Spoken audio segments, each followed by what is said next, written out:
대충 보기에도 이 정도면 한 1000명 되지 않을까 싶은데, 예. 근데 여기 계신 분만 보고 계신 게 아니라 지금 저희 경서연 채널과 차명진 TV 채널과 모케이 채널 여기서 동시에 이제 중계를 하는데, 이 중계하는 데서 함께 시청하고 계신 분도 지금 한 15,000분 가까이 됩니다.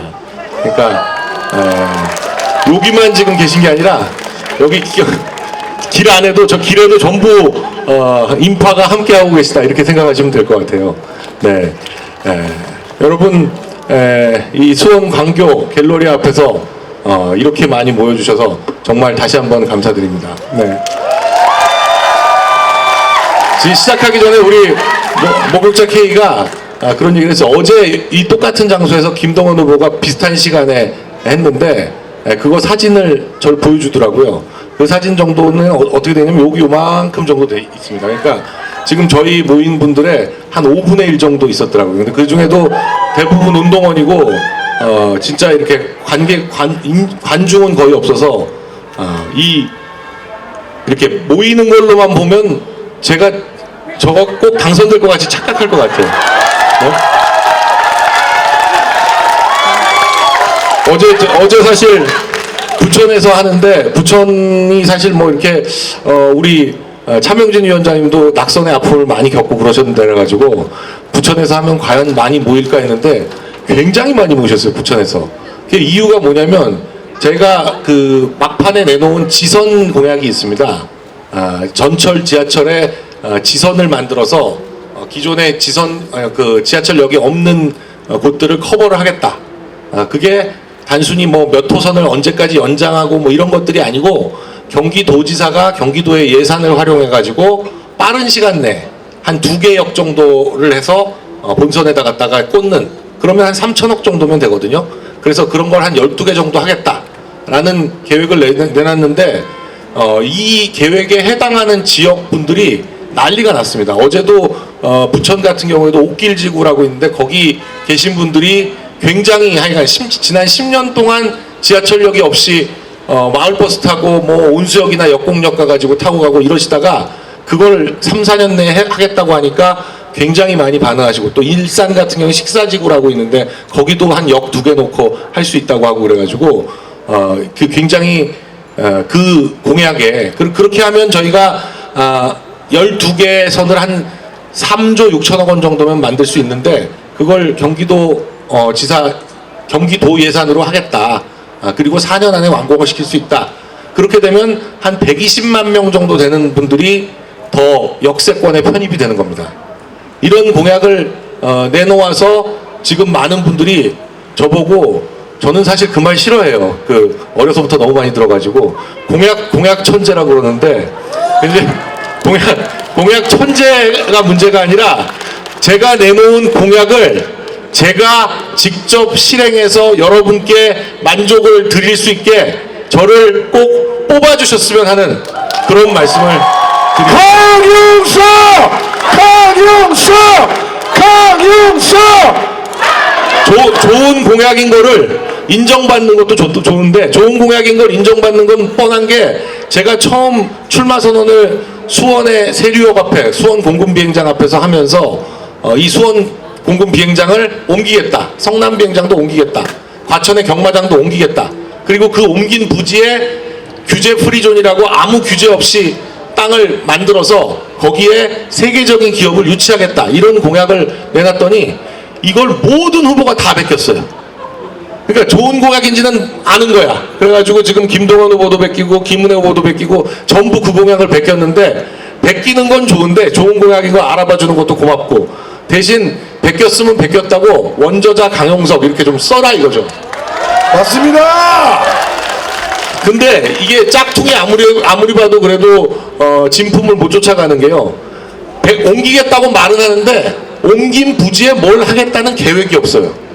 거기다가 뭘 해서 어떻게 개발을 해서 경기도민들에게 어떤 혜택을 안겨주겠다, 이게 없이 그냥 옮기기만 한대요. 옮기는 것도 필요합니다. 왜냐하면 수원 비행장 같은 경우는 너무 시끄러워서 매년 소음 피해만으로 몇백억씩을 그 주변 주민들한테 물어주고 있습니다. 그런 헛돈을 날릴 필요가 없죠. 비행장을 옮기면 되니까. 그리고 그 전략적으로도 수원 비행장과 성남 비행장이 이미 그 위치에 있어서는 안 됩니다. 더 남쪽으로 내려와야 돼요. 그래서 그런 여러 가지를 감안해서 제가 이걸 옮기겠다고 공약을 한 거고, 그 옮기고 나서 어떻게 할 건지에 대해서도 강용석만이 제대로 할 수 있다. 여러분 그렇게 생각하시죠?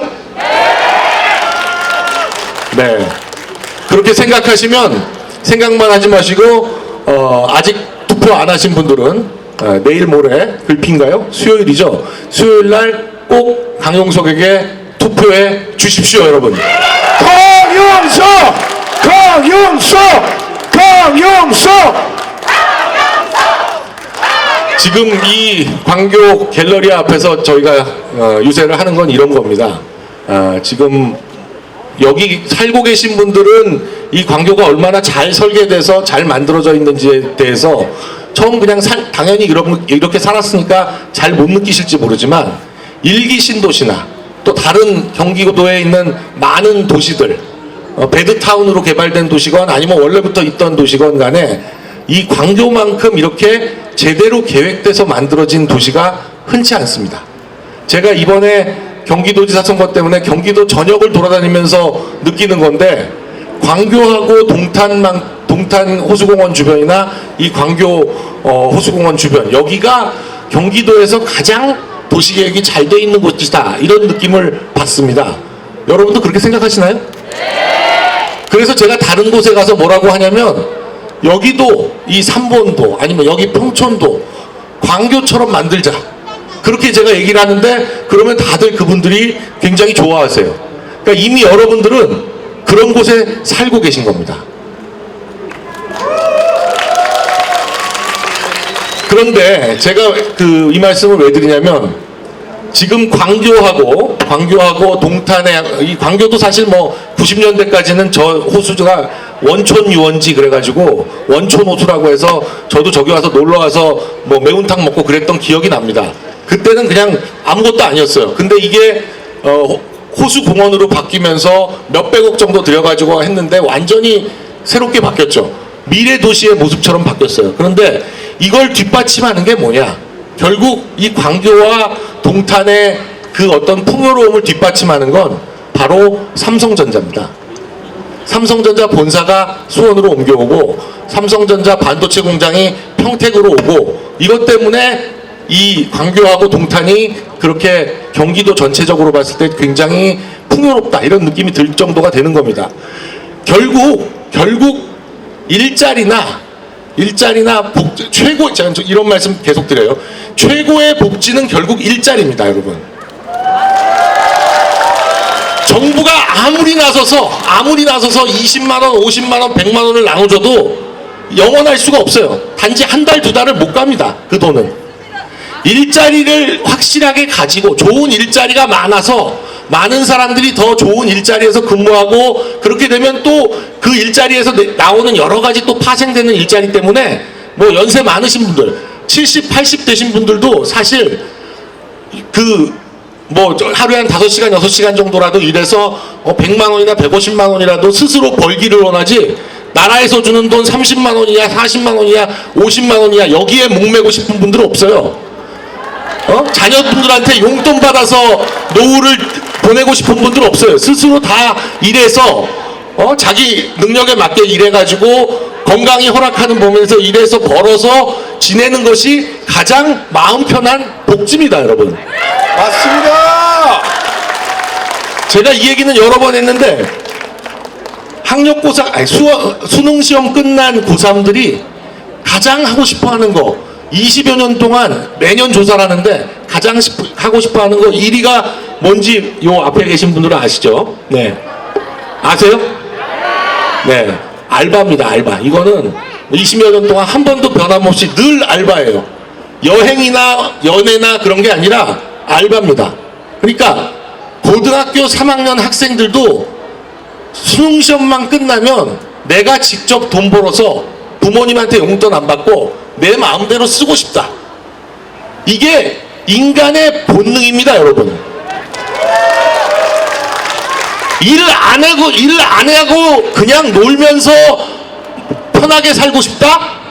그런 사람 별로 없어요. 물론 가끔 편하게 일 안 하고 살고 싶다 그렇긴 하지만 대개의 보통 사람은 일한 만큼 돈 벌어서 거기서 계획에 맞춰서 저축하고 많이 벌어서 집도 사고 이런 욕구를 충족시켜 줄 수 있는 게 진짜 유능한 정부입니다, 여러분.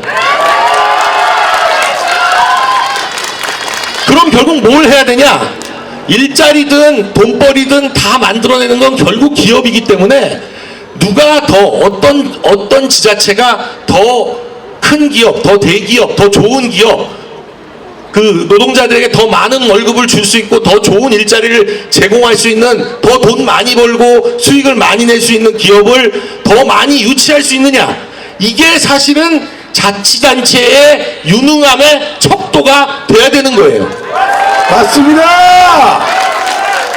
여러분, 제가 경기도지사가 되면 이번에 제 공약을 보시면 무슨 복지니 무슨 청년이니 아침 급식을 하니 이런 거 하나도 없어요. 저는 그런 거 하나도 없는 대신 경기도의 구석구석을 제대로 개발해서 세계적인 기업들 아니면 국내 기업들 중에서도 아주 우량한 기업들을 최고의 자리에 유치해서, 그렇게 많이 유치하면 당연히 일자리가 늘어나고 돈벌이가 할 때가 많아지고 그 주변에 있는 모든 상가들이 다 잘 되고, 그러니까 식당도 잘 되고 뭐 하다못해 노래방도 잘 되고 모든 주변 상가들이 잘 될 수밖에 없습니다. 그렇게 선순환하는 것이, 그걸 선순환하는 걸 돕는 게 자치단체장, 경기도지사가 해야 할 일 아니겠습니까, 여러분? 강용석! 저는 오늘도 또 절망했습니다. 오늘도 또 절망했어요. 뭐냐면 서울시장 후보로 나온 송영길, 네? 송영길이 어쩌다가 서울시장 후보로 나오게 됐는지 모르겠는데 얼마 전까지 인천에서 국회의원하고 있는 줄 알았는데, 더불어민주당 당대표하고 있는 줄 알았는데 갑자기 서울시장 후보로 나왔어요. 근데 여러분들도 다 알고 계시겠지만 오세훈 시장 후보한테 왕창 밀리니까 다급하니까 오늘은 무슨 공약을 내세웠냐? 구룡마을이라고, 그 개포동보다 좀 더 밑에 있는 구룡마을을 개발해서 이 개발 이익 10조를 서울 시민 1000만 명에게 100만 원씩 나눠주겠대요. 네? 네, 이게 말은 되는 얘기입니까? 네? 아니 여기 여러분 여기 오신 분들 중에 그건 사탕 발림도 아니고 뭐도 아니고 뭔지 모르겠는데 그런 말에 속으실 분 있어요? 그게 얼마 전까지 더불어민주당 당대표였고 5선 의원이었고 지금 서울시장 후보로 나온 사람의 공약입니다, 여러분. 제가 볼 때는 김동연 후보도 거의 비슷해요. 김동연 후보는 그나마 부총리쯤 했기 때문에 좀 나을까 했는데 이분도 공약이라고 보니까 자기 머릿속에서 나온 공약이 하나도 없어요. 제가 정말 그분 공약 공보를 들고 뭐는 뭐가 말이 안 되고 뭐는 뭐가 말이 안 되고 이렇게 말씀드리고 싶지만 그럴 필요조차 못 느끼는 게, 왜냐? 본인도 자기 공약이 뭔지 몰라. 거기 무슨 수많은 무슨 중심으로 만들겠대요. 뭐 경기도에 어느 도시는 무슨 중심, 어느 도시는 무슨 중심으로. 그분도 똑같아요. 제가 무슨 중심은 무슨 도시예요 하고 한번 물어보면 그분도 하나도 모를 거야. 왜냐? 자기가 만든 게 아니니까. 이 두 김남매의 공보에 나온 공약들은 20년 전부터 경기도 공무원들이 계속 만들어 오던 겁니다. 심지어는 그 공약들의 일부는 이미 실행하고 있는 거예요. 그러니까 뭐가 하고 있는 건지 뭐가 할 건지도 구분도 없어. 그게 왜 그러냐? 정치인들이 공약이 선거에 당선되는데 하나도 안 중요하다고 생각합니다. 정책도 하나도 안 중요하다고 생각해요. 그냥 당만 타고 나오고 운 좋아서 어느 당이 그때 득세하면 되는 거고 아니면 안 되는 거야. 그게 왜 그러냐? 바로 여러분들이 그동안 그냥 관성적으로 줄투표했기 때문에 그렇습니다. 나는 50년 동안 빨간 당만 찍었어. 나는 30년 동안 파란 당만 찍었어. 근데 색깔이 한번 바뀌어가지고 이건 말은 아닌데 하여간 민주당만 찍었어. 국힘 계열만 찍었어. 이런 식으로 그냥 정책이고 공약이고 후보의 됨됨이고 이런 거 안 보고 그냥 당만 보고 찍으니까 뭐라고 공약을 내놓건 하나도 안 중요한 거예요. 그런데 이번에 처음 제가 공약다운 공약을 내놓으니까 여러분들도 그게 눈에 들어왔나 봐요. 그러니까 저는 이게 정치인의 잘못인지 국민의 잘못인지 사실은 잘 모르겠어요. 뭐 어떤 사람은 누구나 다 그 나라 국민의 수준에 맞는 정치인을 갖게 됐다 이렇게 얘기들도 하지만, 그러나 국민들도 정치인을 깨우쳐야 되고 정치인도 국민들을 깨우쳐야 됩니다. 맞습니다. 그래서 제가 나왔습니다, 여러분. 강용석! 강용석!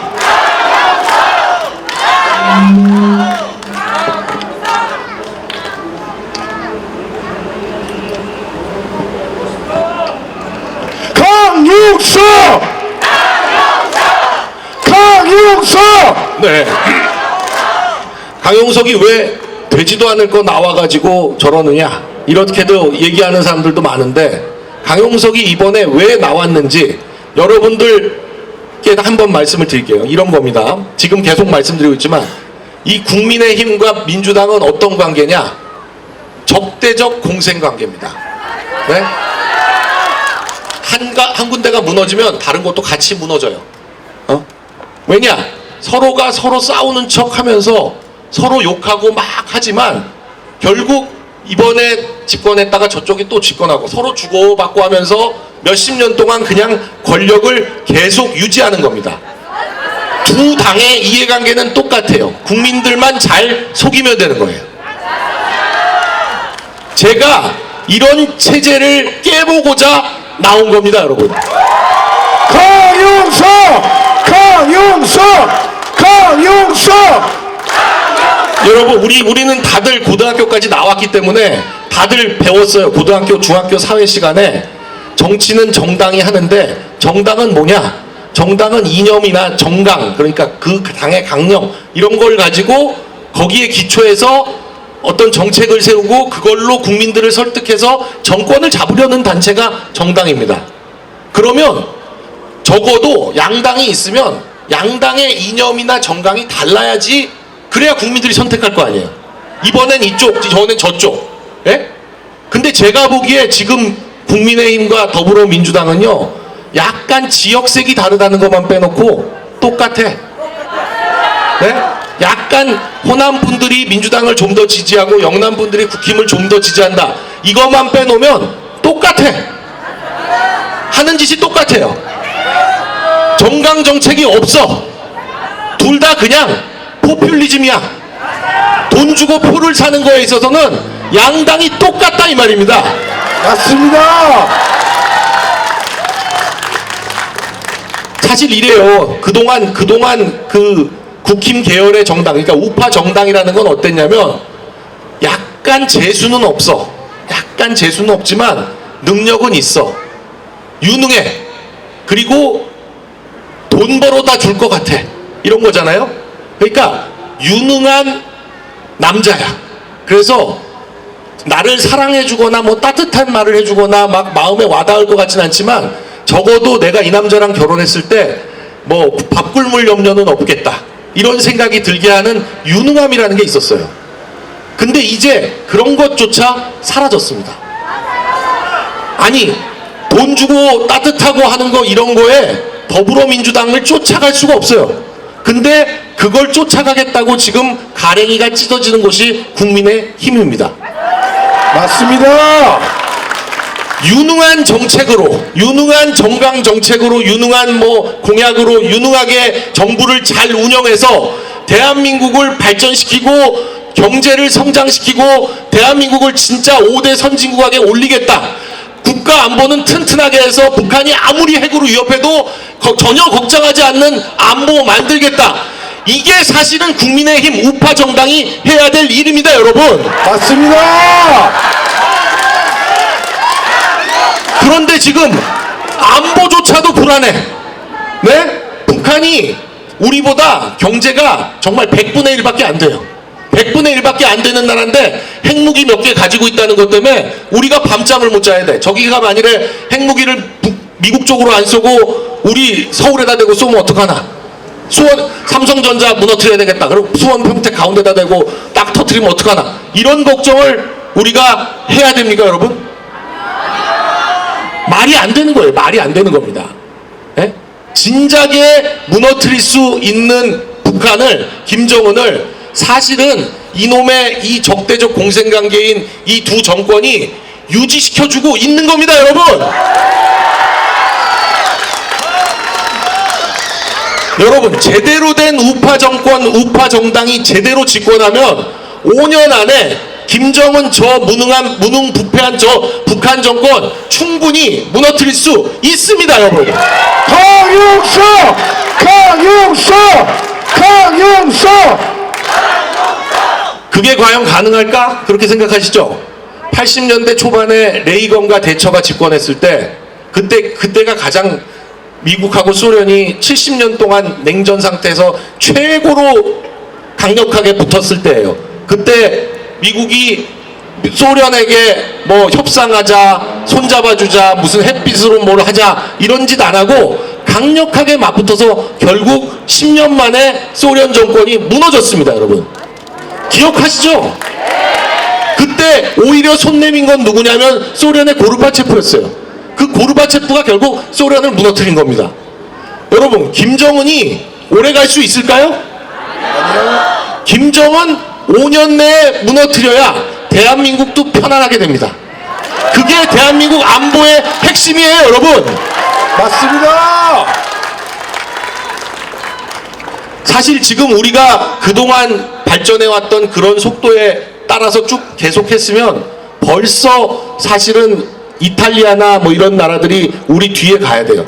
그런데 지난 5년간 이것도 아니고 저것도 아니고 하면서 시간을 보내다 보니까 그냥 대한민국 경제가 이 모양 이 꼴이 됐습니다. 더더욱이 경기도는 원래 늘 5%에서 7% 사이를 쭉 성장을 해왔어요. 경기도 경제가 대한민국을 이끈다고 해왔었는데 지난 4년간 이재명이 도대체 뭘 발전시키거나 기업을 유치하거나 이런 거에는 전혀 관심이 없고 지역 화폐로 뭐 나눠 먹어, 무슨 청년 소득으로 나눠 먹어, 뭔가 일을 해야 될 예산을 가지고 전부 찢어발겨서 나눠 먹는 그런 것만 하다 보니까 경기도 경제가 지역 발전, 경제 발전율이 0%로 떨어졌습니다.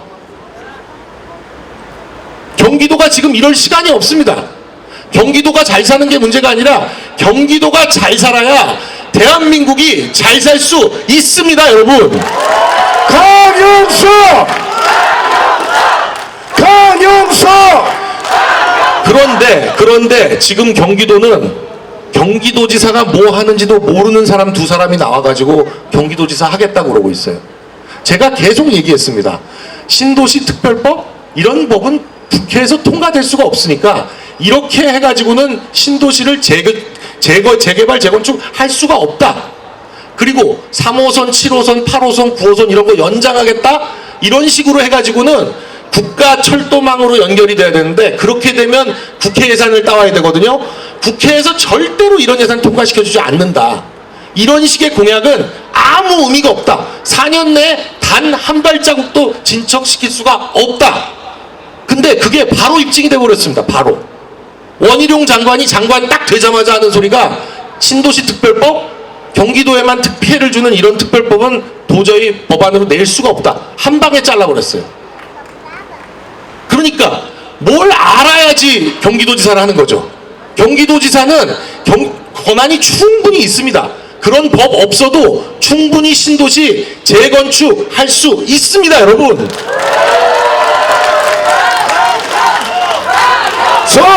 강용석! 여러분, 지금 그게 뭐냐면 지금 오세훈 시장이 하고 있는 게 그거예요. 오세훈 시장이 무슨 신통계획이니 뭐니 해가지고 굉장히 빨리 해주겠다. 5년 동안 하던 걸 2년 만에 하겠다. 그리고 층수 제한 없애가지고 50층, 70층으로 만들고 대신 기부 체납 받아가지고 이렇게 좀 넓혀서 하겠다. 지구 단위 계획으로 하겠다. 이런 거거든요. 경기도지사한테도 똑같이 그런 권한이 있어요.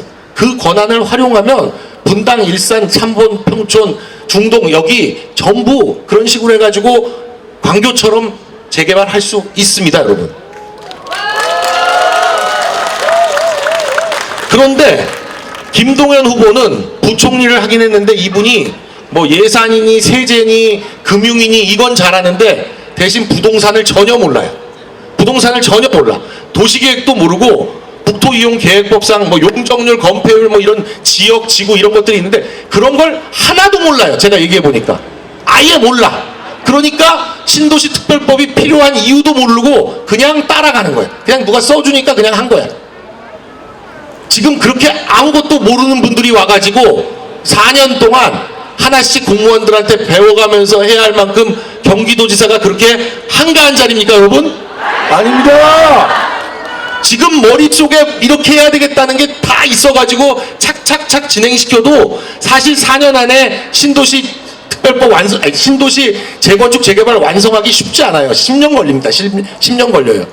근데 아무 생각이 없이 신도시 특별법 하겠다? 이건 뭐냐면 4년간 아무것도 안 하겠다는 얘기예요. 나중에 가서 신도시 주민들이 가가지고 이거 왜 안 됐냐 그러면 국회에서 법이 통과가 안 되는데 어떡하냐. 그 말만 할 거예요, 분명히.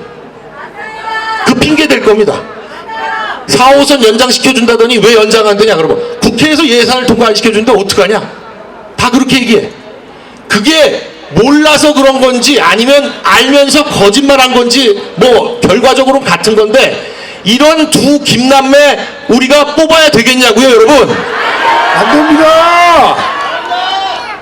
경기도민의 가장 큰 고통인 교통 문제 빨리 해결할 수 있는 게 지선 문제고, 그리고 재건축 재개발 제대로 할 수 있는 건 강용석이 내세운 그 지구 단위 계획에 따른 방식으로 해서 도시계획 세워서 하면 됩니다.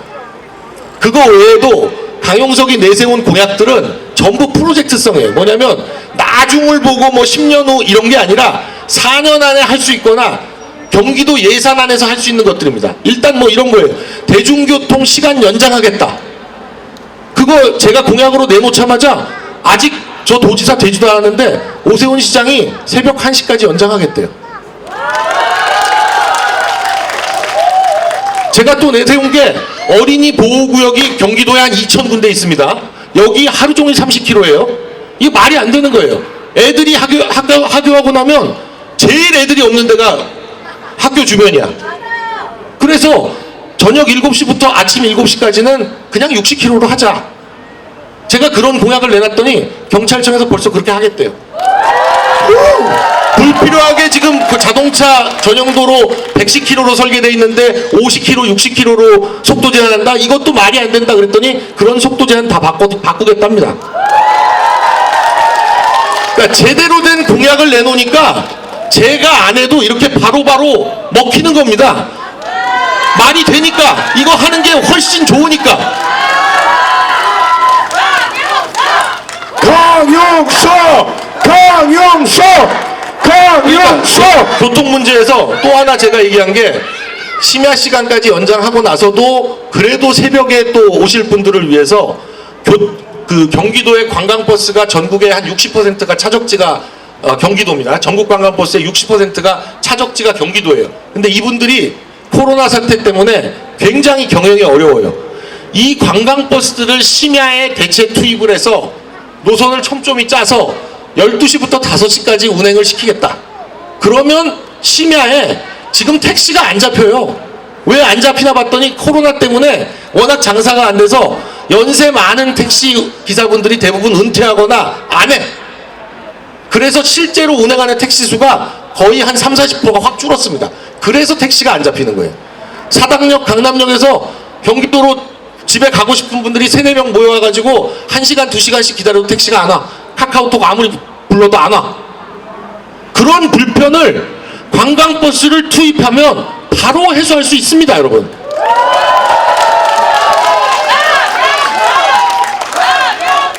이것도 김동연 후보가 바로 쫓아낸대요.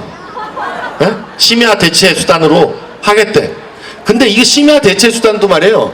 뭐 버스 새로 사가지고 무슨 공공버스 이름 붙여가지고 노선 새로 만들고 기사 새로 뽑고 이러면 2년 걸리고 예산만 왕창 들고 제대로 운영도 안 되고, 사실 심야버스를 못하는 이유가 그 채산이 잘 안 맞아서 못하는 건데, 그러니까 관광버스를 넣자는 거예요. 그러니까 관광버스를 넣자는 겁니다. 이분들은 추가적인 수입만 생기면 되는 거지 그게 메인이 아니니까 부수적으로 할 수 있단 말이에요. 그래서 관광버스를 넣자는 거지, 거기다가 제대로 된 버스 노선을 넣으면 적자 납니다. 그럼 또 세금 들어가요. 그런 짓은 하지 않겠다.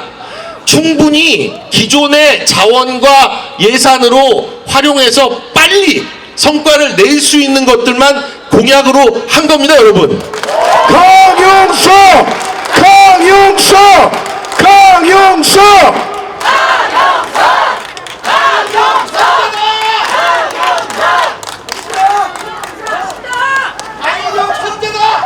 여러분, 그 공약 얘기를 되게 좋아하셔서 제가 뭐 정치 얘기보다 공약 얘기들 다 좋아하시더라고요. 그래서 공약 또 한 가지만 말씀드리면 이겁니다.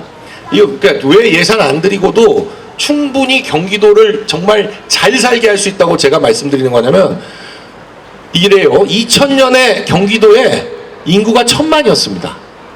지금 2022년인데 경기도 인구가 몇 만이냐면 1360만 내국인에 40만 외국인 해가지고 1400만이에요. 그러니까 22년 동안 인구가 400만 늘었습니다. 이거는 다른 어느 지역도 이런 데가 없어요.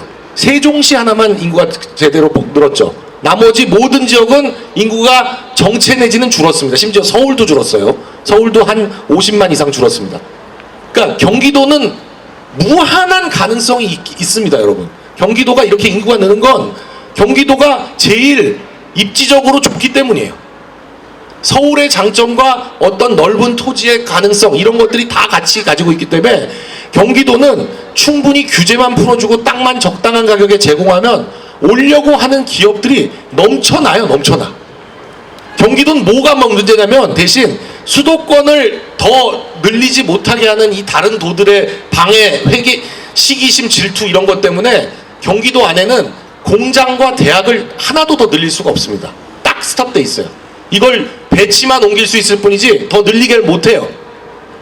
요런 규제를 과감하게 뚫고 그걸 조금 피해서 다른 기업들을 유치하기 위해서 요즘은 이제 뭐 어떤 걸 하냐면 R&D 센터라는 걸 만들어요. 공장이 아니라 R&D 센터. 에? 그러면 거의 IT 기업이나 이런 건 R&D 센터가 거의 그거랑 비슷한 효과가 납니다.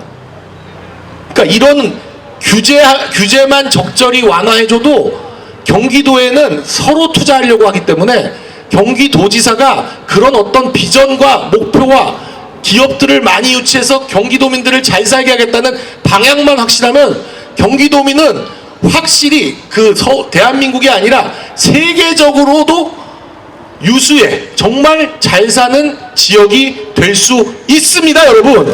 강용석! 강용석! 한 가지만 더 말씀드리고 마무리를 짓겠는데요. 제가 한강을 경기도민께 돌려드리겠다 이런 공약을 내세웠습니다. 한강을 경기도민께 돌려드리겠다. 이건 뭐냐면 우리가 경기도에 한강이 서울보다 훨씬 많이 지나갑니다. 남한강, 북한강까지 해가지고 저 김포 쪽으로 해서 임진강 있는 데까지 가면 서울 지나가는 거에 3배쯤 경기도에 지나가요. 그런데도 경기도민들한테 한강은 가까이 하기엔 너무 먼 당신이야. 심지어 김포 이쪽엔 신곡수중보 밑으로는 행주대교 밑으로는 예전에는 아예 철조망까지 쳐가지고 내려갈 수도 없었고 지금은 철조망은 걷었지만 강변까지 갈 수가 없어요. 상류는 어떠냐? 팔당댐에서 상수원을 취수하는 바람에 그러니까 서울 시민과 경기도민 먹는 물 때문에 팔당댐에다가 상수원 취수원을 해놔가지고 팔당댐의 영향을 받는 남한강, 북한강 지역 모두가 상수원 보호구역, 팔당 수진 대체구역 이런 걸로 완벽하게 묶여 있습니다. 그래서 갈 수가 없어요. 한강에 발 하나 담글 수가 없어. 낚싯대 하나를 들이울 수가 없어. 심지어 이 팔당댐 왼쪽에 남양주 조안면 이쪽은 50년 동안 그렇게 묶여 있는데 그래서 짜장면집 하나, 치킨집 하나가 없습니다. 면 안에. 면 전체. 거기 가보면 플래카드가 그렇게 걸려 있어요. 면 전체에 짜장면집 하나, 치킨집 하나가 없는 게 말이 되냐 이렇게 걸려있을 정도로 엄청난 규제에 묶여 있습니다. 그런데 이제 그런 규제가 필요가 없어요. 팔당댐에 있는 취수원 때문에 그 팔당댐 물을 가두는 데가 다 깨끗해야 되니까 이게 상수원 보호구역에 묶여 있는 건데 그것 때문에 괜히 물을 너무 깨끗하게 유지하겠다고 하는데 실제로 그게 잘 되지도 않고 그래서 계속 팔당댐 수질이 안 좋아지고 있습니다. 그것 때문에 팔당댐 취수원을 차라리 청평댐으로 옮겨버리면 그 밑으로 상수원 보호구역 다 풀고 팔당 수질 대책구역 이거 다 풀고 그 지역에 남양주, 가평, 양평, 여주까지 전부 그 규제가 확 풀리는 겁니다. 그렇게 풀리면 뭐가 되냐? 거기가 그냥 수변 리조트가 되는 겁니다, 여러분. 우리가 60년대, 70년대만 해도 해외여행 못 가서 다 뭐 한강 그 대성리 MT의 추억 다 있잖아요. 그런 한강에 그 상류호 가가지고 보트 타고 놀고 다 그랬어요. 거기서 뭐 고기 잡고 낚시하고 그러고 놀았는데 이 규제가 심해져가지고 이제 그걸 못해요. 다시 그걸로 돌아갑니다. 그러면 그 수변에 뭐 엄청난 리조트들이 그냥 들어올 수 있어요. 허가받아서. 그러면 굳이 해외까지 안 나가도 바로 경기도민이나 서울시민이 가까운 한강 상류에 있는 리조트에 가서 2박 3일 정도 주말에 갈 수 있는 겁니다. 그렇게 개발하면 지금 가장 가난한 가평, 양평, 남양주 그쪽 그 그린벨트 지역 쪽 이 주민들이 지금 경기도에서 제일 가난하거든요. 이분들의 살림살이도 훨씬 나아지고 투자도 많아지고 거기서 파생되는 일자리도 엄청나게 늘어납니다. 규제만 풀어도 거기 무슨 투자를 추가로 하지 않아도 돼요. 규제만 풀어도 너도 나도 거기다가 지으려고 할 겁니다. 그럴듯하지 않으세요, 여러분? 이 규제를 못 푸느냐? 풀 수 있습니다, 여러분. 네? 저는 정확하게 알고 있어요. 이게 어떤 규제고 누가 이걸 맡고 있는지 아는데 제가 경기도지사가 되면 어떤 사람들과 싸워서 어떻게 하면 언제까지 풀 수 있다는 거 다 계획이 돼 있습니다. 강용석! 여러분들도 다 아시겠지만 공무원들은 규제로 먹고 살아요. 완장으로 먹고 삽니다. 규제가 있어야 제한을 하고 그래야 힘이 생기기 때문에 어떻게든지 묶으려고 해. 근데 원래 우파 정당은 그런 규제를 완화해서 사람들에게 경제하려는 의지를 심어주는 게 우파 정당입니다, 여러분. 맞습니다. 그럼 그 취수원 어떡하냐? 청평댐 쪽으로 옮기면요. 뭐가 문제냐? 물은 훨씬 깨끗한데 그런 걱정들을 해요. 취수량이 부족하지 않겠냐? 팔당댐에는 물이 많은데 청평댐에 물이 적어서 모자라지 않겠냐? 그렇게 얘기하는데 그건 이렇게 하면 해결이 됩니다. 팔당댐은 아주 원시적인 취수 방법을 쓰고 있어요. 그냥 댐의 중간쯤에 취수관이 있어서 그냥 맹물을 그냥 받아들이는 방식으로 되어 있습니다. 그런데 이게 깨끗하지 않은 물을 그냥 받아들이는 효과가 있어요. 이렇게 하는 것보다 청평댐으로 옮기면 취수 방법을 어떻게 하면 되냐면 청평댐에 보이는 물이 다가 아니에요. 이 댐 밑으로 땅 속으로도 물이 그거보다 한 3배쯤 더 차 있습니다. 원래 그래요. 우물도 보이는 물이 다가 아니에요. 그 밑에 지하수가 꽉 차 있는 겁니다. 그렇게 꽉 차 있는 거라서 취수를 그냥 물에다 대는 게 아니라 땅에다 갖다 박아 놓으면 땅에서 물이 걸러진 물들이 지하수가 올라오기 때문에 훨씬 깨끗한 물을 훨씬 많이 빨리 받아들일 수가 있어요. 강용석! 이게 이미 한 10여 년 전부터 많이 연구가 돼 있는 겁니다. 그래서 저희가 이런 논문들 다 찾아보고 이거 충분히 가능하다 그 교수님도 만나고 해가지고 그래서 이런 공약을 세운 겁니다, 여러분. 그런데 저 김남매 둘은 그냥 중복된 규제를 해제하겠다 말만 그렇게 돼 있고 어떤 규제를 어떻게 해제해야 되는 방법도 모르고 대책도 없어요. 그냥 공약집을 보시면 그냥 중복 규제를 해제하겠대. 뭘 어떻게 해제하겠다는 말 자체가 없어. 왜냐? 모르니까. 공무원들이 그냥 써놓은 거 읽는 거니까 그래요. 불이 왜 꺼졌죠? 배터리가 얼마 안 남았대요.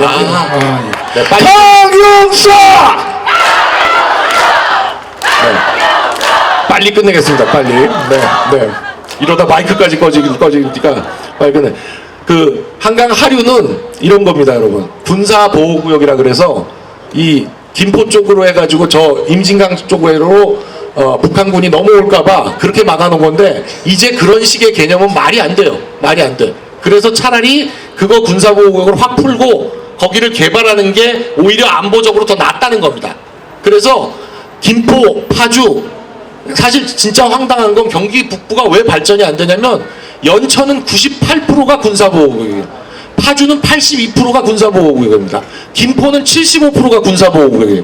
군사보호구역으로 수원은 요 수원 비행장 옆에 조금 빼놓고는 군사보호구역이 없어요.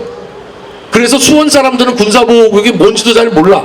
근데 저 북부로 가면 다 군사보호구역이기 때문에 뭐 집만 하나 지으려고 해도 군부대 허가를 받아야 돼. 이러니 뭐 어떻게 할 수가 있어요. 그래서 이 군사보호구역을 대폭 해제해야 그 경기 북부가 살아나는 거고 한강이 여러분께 다가오는 겁니다. 맞습니다. 여러분 지금 사실 수원, 성남, 또 용인 그리고 이쪽 그 평택이나 화성 여기가 굉장히 세수가 많아요. 그래서 경기 남부에서 번 돈으로 경기 북부를 보조하고 있습니다. 네? 그게 실제로 그렇습니다. 근데 경기 북부를 규제를 대폭 완화해서 경제를 발전시켜야 경기 남북부가 같이 발전할 수 있는 거예요. 안 그러면 자꾸 경기 북도 경기 남도 분할하자. 뭐 온갖 아니면 4개로 쪼개자. 왜냐면 경기도 인구도 많고 너무 잘 사니까 지금 온갖 다른 도들이 경기도를 못 쪼개서 난리야. 그래서 제가 좀 길지만 경기 북부 이렇게 발전시키겠다는 얘기를 말씀을 드린 겁니다. 그렇게 우리 경기도가 다 함께 잘 살게 돼야 그래야 서로 불면도 없고 불만도 없이 잘 되는 거고 결국 저는 계속 말씀드리지만 서울은 이미 너무 낡았다. 서울은 너무 낡았다. 지금 혹시라도 이 광교에 사시면서 돈 좀 더 벌어서 서울로 이사 가야지 이런 생각 하시는 분 있으세요? 네? 그런 생각 절대 하지 마십시오. 지금 이곳 광교에 사시는 게 여러분 인생의 최고의 투자가 될 겁니다, 여러분. 강용석! 그리고 강용석이 이끄는 경기도는 경기도에 사는 모든 분들이 더 이상 서울을 부러워하지 않아도 되는 오히려 서울이 경기도를 더 부러워하게 되는 그날을 한시 앞이 앞당기게 될 겁니다, 여러분. 강용석! 네. 배터리 나갈 것 같으니까 여기까지 하겠습니다. 네. 너무 많이 모여주셔서 너무 열심히 들어주셔가지고 너무 감사드리고요. 여러분 그냥 듣지만 말고 내일 모레 글피 아직 투표 안 하신 분들은 꼭 강용석을 찍어서 경기도를 바꾸고 대한민국 정치를 바꿔 주십시오. 강용석! 잠깐만요. 자, 의원님 오늘